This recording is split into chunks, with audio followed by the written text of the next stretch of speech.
Hello friends, my name is Vimal Jahangir.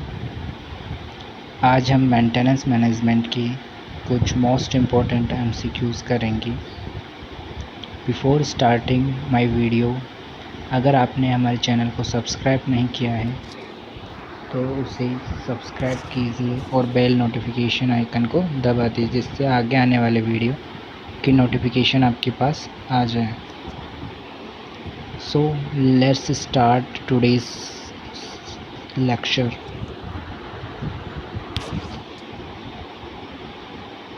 Predictable failure mode, also known as जो predictable failure mode है, उस किस नाम से जाना जाता है? इसको हम एज डिपेंडेंट फेलियर के नाम से जानते हैं। To improve with performance of a business process, which of the following is most relevant? अगर आप मेंटेनेंस मैनेजमेंट की प्रोसेस को इम्प्रूव करना चाहते हैं तो नीचे दिए गए एग्जाम्पल्स में से आपको कौन सा बहुत ज़्यादा यूज़ में आएगा? Input, processing, control and feedback and all of the one. Students ध्यान दीजिए, हमें प्रोसेस नहीं पूछा है, हमें मोस्ट इम्पोर्टेंट फैक्टर पूछा है। फैक्टर हमेशा एक होता है, तो हमें इसमें से कौन सा सबसे इम्पोर्टेंट है? Control and feedback. जब तक कस्टमर आपको फीडबैक नहीं देगा, जब तक आप उसमें न्यू कुछ भी नहीं कर सकते। मेंटेनेंस मैनेजमेंट सिस्टम MIS क्या होता है? Create and share document that support day to day office activity, ये तो नहीं होता। प्रोसेस बिजनेस ट्रांजैक्शन को डील करना भी मेंटेनेंस का काम नहीं होता। Capture and reproduce the knowledge of expert problem solve, expert की प्रॉब्लम सॉल्व करना भी मैनेजमेंट का काम नहीं होता है। Use the transaction data produce information need by manager to run the business. This ये ऑप्शन नंबर 4 इज़ आंसर। हम क्या करते हैं कि जो भी डेटा होता है उसको कलेक्ट करते हैं और उससे जो इन्फॉर्मेशन निकलती है उसको मैनेज करते हैं बिजनेस में। किसके लिए? फोरकास्टिंग के लिए अपन इसका यूज़ करते हैं। Which of the following is not a failure mode?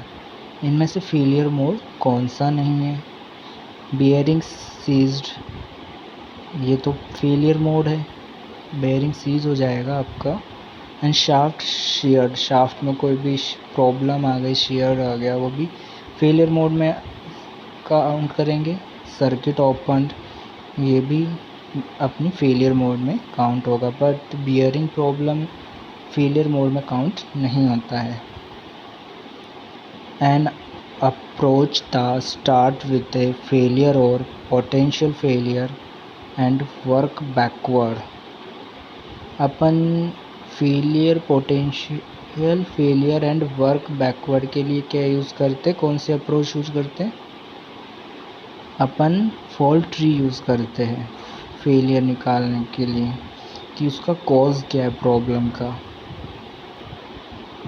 What is the bathtub curve stand for? Bathtub curve अपन से किस लिए यूज़ करते हैं अपन? कि अपन उसकी फेलियर रेट निकाल सकें। रिलायबिलिटी में अपन पढ़ते हैं ना बाथटब कर्व कि जिसमें अपना जब कोई प्रोडक्ट इंडक्ट होता है तो उसकी जो फेलियर रेट है वो बहुत कम होता है। अपन डे बाय डे जैसे जैसे टाइम बढ़ता जाता है तो उसमें क्या होती है, उसकी जो फेलियर रेट है वो भी इंक्रीज़ करती जाती है। The cost of insurance and tax are included in, जो इंश्योरेंस कॉस्ट और टैक्स की जो कॉस्ट होती है वो अपन किस में ऐड करते हैं? कॉस्ट ऑफ ऑर्डरिंग में अपन ऐड नहीं करते। ऑर्डर करते टाइम अपन तो केवल जो ऑर्डर की चीज़ें होगी उन्हीं की तो उसमें ऐड करेंगे। सेटअप कॉस्ट, सेटअप कोई मशीन सेटअप थोड़ी कर रहे हैं अपन, इसमें भी नहीं होगी। Cost of shortage, cost shortage भी नहीं। इन्वेंट्री कैरिंग कॉस्ट, अपन इन्वेंट्री कैरिंग कॉस्ट में इसे ऐड करेंगे। Which organisation structure is generally followed by big steel plant, जो बड़े बड़े स्टील प्लांट्स होते हैं ना, जैसे सेल हुआ, वो इनमें से कौन सा ऑर्गेनाइजेशन स्ट्रक्चर यूज़ करते हैं? First is line organisation use नहीं करते, फंक्शनल ऑर्गेनाइजेशन भी यूज़ नहीं करते, line and staff organisation use करते हैं वो। तो option 3 is answer. Which point should consider for installation of electric motor, अपन को इलेक्ट्रिक मोटर को इंस्टॉल करना है, तो अपन उसमें से कौन सा पॉइंट है वो कंसीडर करेंगे? लोकेशन, हाँ लोकेशन अपन कंसीडर करते हैं। रूट कोज तो क्यों निकालेंगे, अपनी मोटर इंस्टॉल कर रहे हैं, उसमें कोई ख़राबी थोड़ी आई है। रिपेयरिंग, जब तक मोटर ख़राब ही नहीं अपन रिपेयर थोड़ी करेंगे, मेंटेनेंस भी नहीं करेंगे। तो option 1 is answer. Which is the function not shared by lubrication, इनमें से लुब्रिकेशन का फंक्शन कौन सा नहीं है ये बताना है अपन को। मिनिमाइज फ्रिक्शन को मिनिमाइज़ करता है, ये तो लुब्रिकेशन का वर्क है। मिनिमाइज वियर को मिनिमाइज़ करता है, ये भी लुब्रिकेशन का वर्क है। इंक्रीज लाइफ भी इंक्रीज़ होगी, ये भी लुब्रिकेशन का वर्क है। बट रिड्यूस इम्पैक्ट लोड को रिड्यूस नहीं करता है lubrication.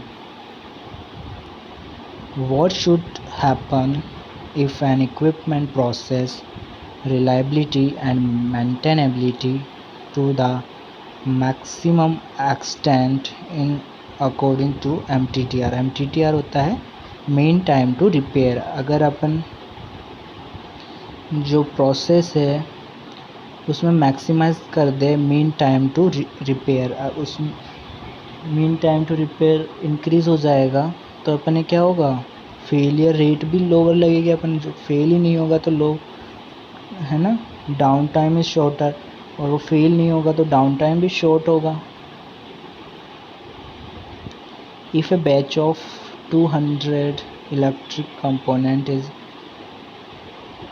Tested for 400 hours and 5 components fail during the test, the failure rate is percentage में अपन को क्या बताना है, फेलियर रेट बताने। तो नंबर ऑफ बैचेस अपने पास क्या है, 200, टेस्टिंग आवर्स कितने हुए, 400 hours, number of failure component कितने हो गए अपने, 5। तो फेलियर रेट परसेंटेज कैसे निकालेंगे, 200 number of batch multiply by testing hours upon में नंबर ऑफ फेलियर कंपोनेंट। तो अपना आंसर क्या आएगा, 2.5%। The objective of failure rate analysis is minimize the to fail. जो फेलियर रेट एनालिसिस है वो किसको मिनिमाइज करता है, प्रोबेबिलिटी को मिनिमाइज करता है किसी कंपोनेंट की फेल होने की। इफ़िशियंसी थोड़ी, तो इफ़िशियंसी तो आउटपुट अपॉन इनपुट होती है। Preventive maintenance is used to ensure that breakdown. Preventive maintenance क्या करता है, ब्रेकडाउन को एलिमिनेट करता है? नहीं, एलिमिनेट तो नहीं करता।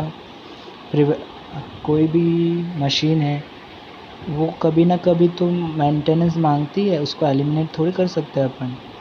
रिड्यूस, हाँ रिड्यूस ज़रूर किया जा सकता है। लेस कॉस्टली डिपेंड नहीं करता। अगर आप प्रिवेंटिव मेंटेनेंस भी करते हो तो अब बिग फेलियर हो जाता है कई बार, तो उसमें कॉस्ट लगती है, कैन नॉट हैपन।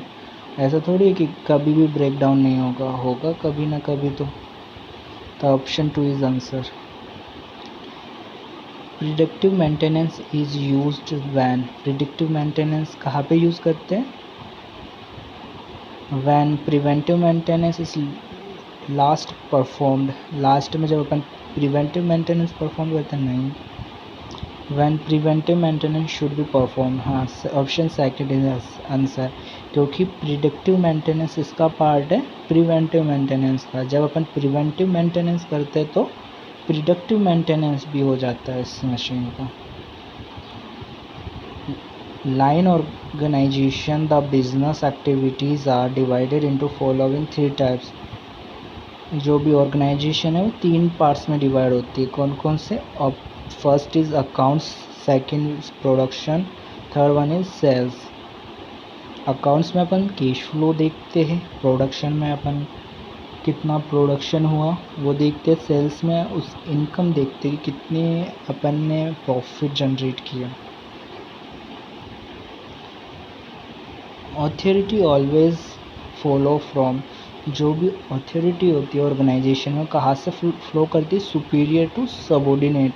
आपका बॉस आपको जो बोलता है उसको अथॉरिटी है कि वो आपको कुछ भी काम असाइन करे। तो आप फ्लो कैसा होता है, superior to subordinate. The person who ensure that the system are developed on the time within budget and with the acceptable quality। आपको एक सिस्टम तैयार करना है जिसमें आपका जो बजट है वो कैसा हो, कम हो और आपकी क्वालिटी भी अच्छी हो। वो कौन डील करता है, सिस्टम मैनेजर डील नहीं करता। सिस्टम मैनेजर क्या डील करता है, आपके सिस्टम के बारे में, कोई भी मशीन का कोई सिस्टम कैसा चल रहा है, जैसे CNC time to time work कर रही है या नहीं कर रही है, प्रोजेक्ट मैनेजर डील करता है। हाँ, option 2 is answer. Project manager में क्या करता है, वो देखता है कि आपकी जो भी क्वांटिटी बन रही है उसकी क्वालिटी भी है और वो इफ़ेक्टिवली भी है बजट में।